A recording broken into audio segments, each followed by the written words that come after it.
ఇదేమైద్ది? ఏ soil అయ్యిద్ది?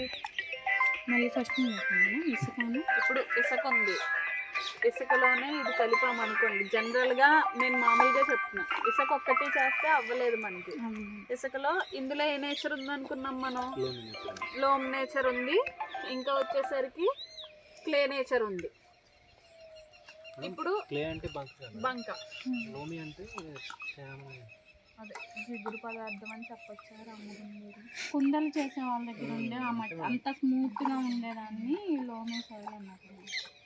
సరే, ఇందులో లోమ్ నేచర్ ఉందనుకున్నాం కదా, ఆ శాండీ సాయిల్లో ఇది కలుపుకున్నాం. అప్పుడు మనకి ముందు రామ్మోహన్ గారు శాండీ సాయిల్ ఒక్కదాంతోనే బాల్ చేశారు. ఫామ్ అయిందా?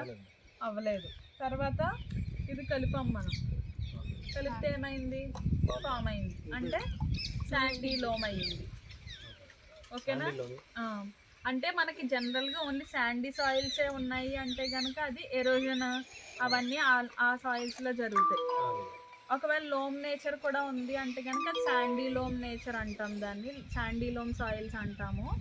అందులో ఎరోజన్స్ అవి కూడా జరుగుతాయి, కానీ తక్కువగా జరుగుతాయి. కొంచెం ఎంతో కొంత పట్టి ఉంచుతుంది వాటర్ని. ఇంకోటి మనం క్లే సాయిల్స్లో ఏంటి? బంక.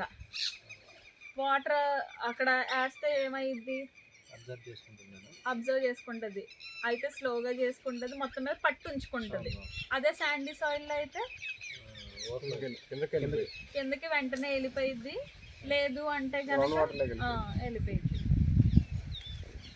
అలా అన్నమాట. ఇప్పుడు వస్తుంది ఎంత బాగా వచ్చింది రామ్మోహన్